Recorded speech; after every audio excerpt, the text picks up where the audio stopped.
Pernahkah kalian berpikir kemana perginya kemasan dari barang yang sudah kalian buka? Tentu saja barang tersebut akan masuk ke tempat sampah dan akan dibuang ke tempat pembuangan akhir atau TPA.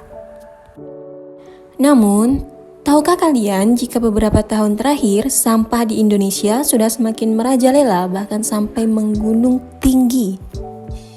Apakah sampah tersebut akan hilang dalam sekejap mata? Tentu saja jawabannya tidak.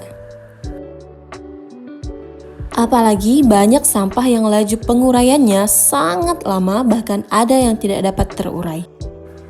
Tetapi ada juga sampah yang dapat terurai dengan mudah atau dalam waktu yang singkat. Jadi, bagaimana cara membedakan jenis-jenis sampah tersebut? Ya, tentu saja dengan memilah sampahnya sesuai dengan golongannya. Dari video tersebut, bisakah kalian menyebutkan apa itu limbah? Apa saja jenis-jenis limbah dan contohnya? Untuk pemahaman lebih lanjut, mari kita berdiskusi melalui LKPD dan video yang telah disediakan. Menurut Peraturan Pemerintah Nomor 101 Tahun 2014, limbah adalah sisa suatu usaha dan atau kegiatan. Limbah juga diartikan sebagai benda yang tidak diperlukan lagi oleh masyarakat atau benda yang dibuang karena dianggap tidak berharga atau tidak dibutuhkan lagi. Karakteristik limbah yaitu berukuran mikro, bersifat dinamis, berdampak luas, dan jangka panjang. Adapun jenis-jenis limbah dapat dibedakan berdasarkan jenis senyawanya, wujudnya, dan sumbernya. Berdasarkan jenis senyawanya, limbah dibagi menjadi 3, yaitu limbah organik seperti sampah sayuran, limbah anorganik seperti kaleng, dan limbah bahan berbahaya dan beracun atau B3 seperti air bekas deterjen.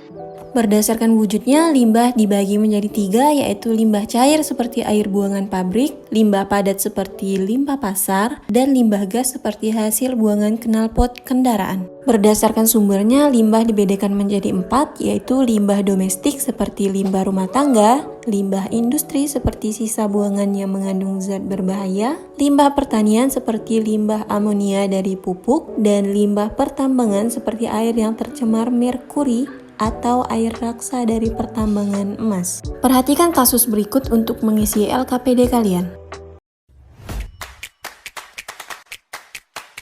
Plastik. Kita tidak pernah terlepas dari limbah plastik. Banyak barang di sekitar kita yang menggunakan plastik kemasan sekali pakai. Padahal banyak dari limbah plastik yang sudah digunakan berpuluh tahun lalu sampai saat ini belum bisa terurai atau biasa disebut limbah anorganik. Plastik baru dapat terurai di tanah setelah 1000 tahun. Bisa dibayangkan jika sehari setiap orang membuang 10 sampah, lalu berapa banyak sampah yang diproduksi manusia di suatu kota atau suatu negara, bahkan satu dunia dalam satu hari?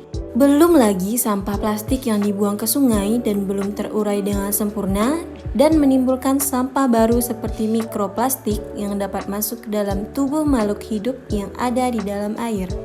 Mikroplastik adalah sampah berukuran sangat kecil. Apabila sampah ini masuk ke dalam tubuh ikan dan ikan tersebut dikonsumsi oleh manusia kembali, maka kita juga akan terkena dampak dari mikroplastik tersebut. Dan pada ikan yang mengkonsumsi mikroplastik tersebut dapat menyebabkan kematian.